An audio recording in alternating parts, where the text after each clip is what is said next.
Gold is the softest and most malleable metal. It can be pressed extremely thin, crafted into various shapes, even drawn out to form a fine wire, and all without breaking.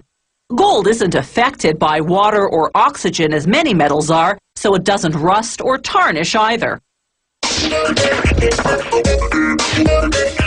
Most gold comes from lode deposits, also called vein deposits, concentrations of gold and other metals in the cracks of rocks. Lode deposits require hard rock mining, the process of removing gold-bearing rock, called ore, by drilling and blasting. Miners descend more than half a kilometer underground.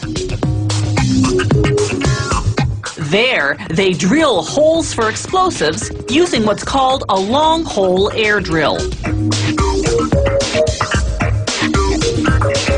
They drill in a specific pattern set out in a plan prepared by the mine's engineers. The engineers know exactly where those veins of gold are, thanks to the mining company's geologists who've studied ore samples. The company collects these samples by drilling deep into the rock at 15-meter intervals. These diamond drill cores, as they're called, are up to 100 meters long and measure 3.5 centimeters in diameter. Gold in its natural state isn't pure. It's usually intertwined with silver and other metals, so the mined ore has to be processed afterward to isolate and extract the gold. A metric ton of ore yields only about 6.5 grams of gold. After blasting the rock apart with explosives, miners use what's called a muck machine to transfer the ore to cars headed to the main shaft and then above ground to the mill. There, a crusher reduces the large chunks into smaller rocks about the size of road gravel. A mill then pulverizes them to the texture of beach sand. The factory adds a water and cyanide solution, then another mill grinds it further into a mud-like pulp. The pulp flows into large settling tanks. The wet solids, being heavier, sink to the bottom. The water at the top drains to another area. They transfer the wet solids to an agitation tank and blow in air. The oxygen sets off a chemical reaction between the cyanide and the gold trapped in the ore, triggering the gold to dissolve and leach into the surrounding water. Drum filters then separate the water from the solids. This water now joins the water that was separated earlier. They pour in zinc powder to solidify the dissolved gold and form pieces containing both zinc and gold.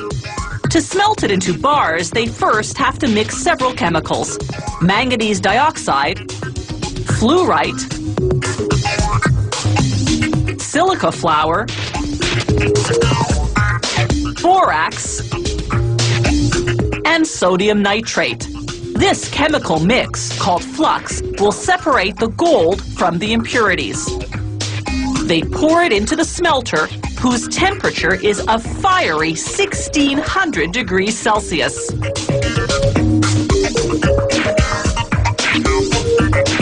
They rotate the smelter so that the contents heat evenly. Over 2.5 hours, the heavier gold eventually sinks to the bottom, while the impurities, called slag, float to the surface. They pour out the slag, taking a sample to make sure it contains no gold. If it does, it goes back in until it's gold-free. By now, the gold has cooled slightly, so they reheat to 1600 degrees Celsius, then cast into bar-shaped molds. The gold takes about 4 minutes to solidify, then another hour to cool completely in a basin of cold water. They extract the gold bars from the molds and clean off any slag residue. Gold bars are also called ingots. At this stage, the gold is 80% pure.